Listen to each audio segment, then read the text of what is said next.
유로파리그 결승전, 손흥민, 10년 만에 수건을 풀다. 손흥민 선수의 오랜 수건이 현실이 되는 순간입니다. 토트넘 호스퍼가 유로파리그 결승전에서 맨체스터 유나이티드, 맨유를 물리치고 지긋지긋한 무관의 굴레를 벗어던졌습니다. 손흥민 선수 또한 프로 경력 최초로 우승컵을 품에 안는 영광을 누리게 되었습니다. 지금부터 이 역사적인 승부의 흐름을 상세히 전달해드리겠습니다. 손흥민의 간절한 우승 열망과 시합 전 기대감. 손흥민 선수가 토트넘 유니폼을 입고 10년 만에 트로피를 들어올릴 수 있었던 더할 나위 없는 기회였습니다.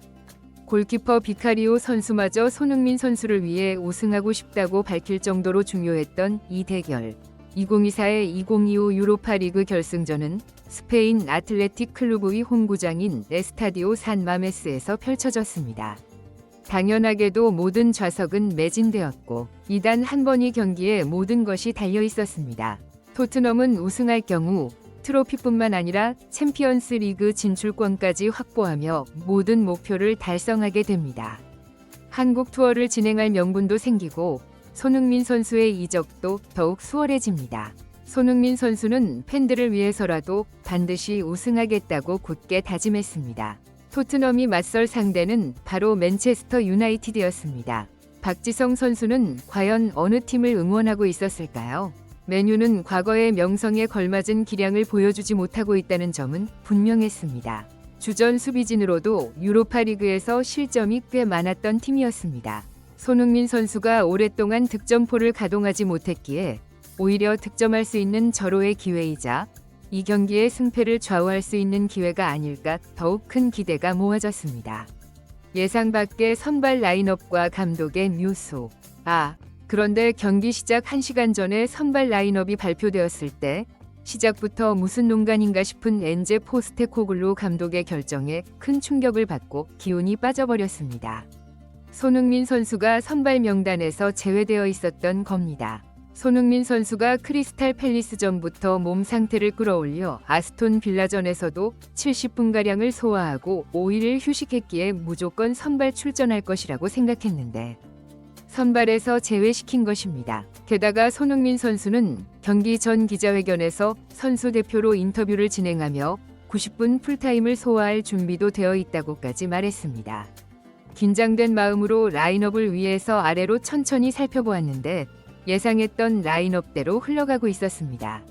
비카리오 골키퍼, 페드로 포로, 크리스티안 로메로, 미키 반 더 베르흐, 데스티니 우도기, 파페 사르, 로드리고 벤탄쿠르, 브레넌 존슨, 마노르 솔로몬, 그리고 손흥민 선수가 아닌 히샬리송 선수였습니다. 신경 쓰이는 부분은 있었습니다. 이 경기가 선발 출전이 더 큰 의미를 갖겠지만 이 중요한 경기가 흐름상 90분 풀타임을 소화하기 어렵고 만약 선발 출전했다가 교체될 경우 경기 종료 시 벤치에서 결과를 받아들여야 하는 모습이 다소 아쉬울 수 있다는 점입니다. 그리고 또 한 가지는 이 경기가 연장전을 고려해야 하기 때문에 손흥민 선수가 90분을 뛰더라도 연장전까지는 절대로 소화할 수 없다는 점도 사실입니다. 엔제 포스테코글루 감독의 의도는 마지막을 더 중요하게 생각한 것 같았습니다. 그렇다면 이제 손흥민 선수가 몇 분에 출전할지가 관건인데 이는 경기 상황에 따라 달라질 수밖에 없을 것입니다. 골이 터질지, 어느 팀이 먼저 득점할지, 토트넘의 팀워크에 문제가 없을지. 이 결승전에서는 토트넘 선수들을 탓하며 문제가 발생하기를 바랄 수는 없습니다. 맨유의 선발 라인업을 보면 오나 골키퍼, 요로, 해리 맥과이어, 루크쇼, 누사이르 마즈라위, 카세미로, 브루노 페르난데스, 아마드 디알로, 라스무스 호일룬, 메이슨 마운트였습니다. 맨유 역시 스피드 있는 가르나초 선수 대신 기술적인 마운트 선수를 선발로 내세웠습니다.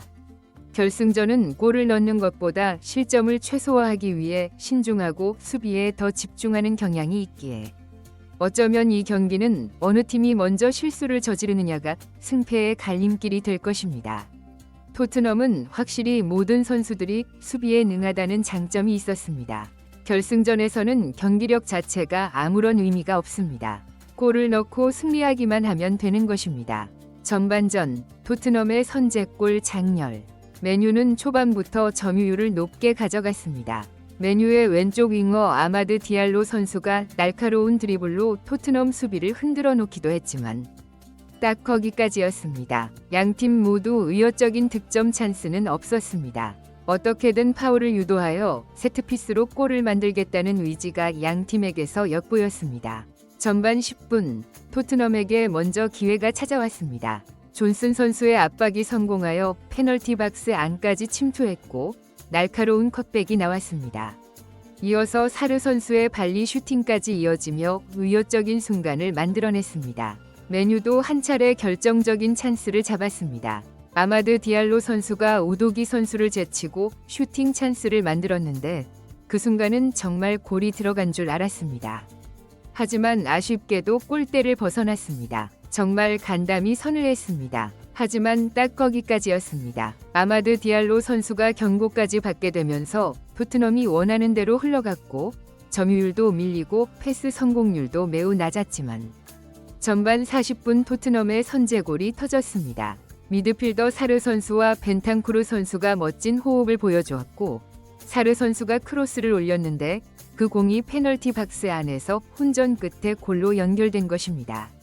처음에는 누가 득점했는지 알 수 없었는데 주인공은 존슨 선수였고 사르 선수가 올린 공이 루크쇼 선수의 몸에 맞고 굴절된 것을 존슨 선수가 발을 갖다 대면서 아슬아슬하게 골망을 흔든 것입니다. 처음에는 자책골로 인정되었으나 최종적으로 존슨 선수의 골로 기록되었습니다.